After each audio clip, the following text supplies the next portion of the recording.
How's it going, Matt? All right, very good. Reigning champion Matt Kuchar's promising opening round is interrupted by darkness Thursday evening, but he ends the day 7 under par, with 2 holes still to play. Come Friday morning, he picks up where he left off, making birdie on 18 to take the outright first round lead at 8 under. I had an off week last week, was playing great at home. I couldn't wait to get out here and get to playing. I'm real pleased. It's been going well and fun to have a chance to defend at the Barclays. 3 behind is Dustin Johnson, whose 5 under inward 9 moves him into a tie for 8th. I feel like I've been playing good lately. I just haven't really scored very well. You know, I kind of pieced it together and scored pretty good. He continues his birdie barrage during the second round, making 6 in his first 8 holes to move to 11 under. Yet Kuchar keeps pace, making 3 birdies of his own on his opening 9 to tie Johnson for the lead at 11 under as they make the turn. This duo is taking the tournament by storm, but there is a far more threatening one on its way. We're going to reduce the event to a 54-hole event.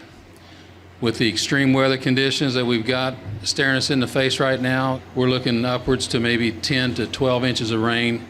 They've given us as much clarity as they can, and that's all the players want. We want to know how we stand, we want to be told early, and I think they've done that as early as possible.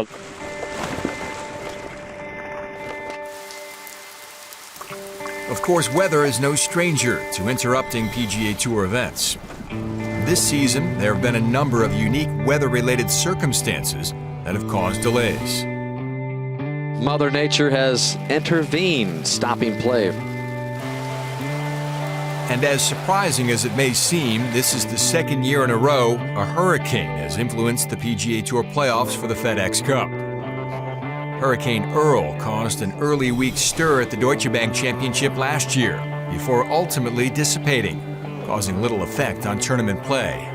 We've had it before where a hurricane looks like it's going to hit us and then it misses us and we can get the tournament in no problem, and this one looks like we're in for it. So they made a good decision, but yeah, starting the week out with an earthquake and then ending it with hurricane, it's pretty interesting. But Irene has no such intentions of going quietly like Earl did, and the announcement of a 54-hole event seemed to be the only choice. I think that everybody's been watching the forecast all week and kind of hoping that the hurricane would make a turn out to sea like they sometimes do. But as the forecast became more definite that it was making a direct hit up here, it didn't seem reasonable to think you could get the 72 holes in. The players who make the cut will not only have to contend with Mother Nature and her fury, but also a tight turnaround. Third round tee times will start at 7 a.m., a small price to pay for safety. I think it's probably the right decision. You know, this weather that's coming looks pretty nasty. Hopefully we can get it done tomorrow and get out of here and everyone will be safe and sound. It seems to be the smartest decision was to cut it to 54 holes, to go off real early tomorrow morning and try to get this thing done and finished. Nothing you can do against Mother Nature. I think we're all going to be excited to get that last putt in the hole and get out of here. With just 27 holes left to play, Kuchar and Johnson are close to running away with the Barclays and the FedEx Cup points lead. Kuchar adds 3 more circles to his card to get to 14 under, the second lowest 36-hole score on tour this season. Johnson, however, cannot sustain his torrid pace, making just 2 birdies coming in to finish a shot behind Kuchar, despite a bogey-free round of 63. Anytime you shoot 63, you're smiling. So I'm definitely happy about the round, but you know, just a few holes that I could have done a little better on. Adam Scott knows the feeling. He fires a 4 under 67.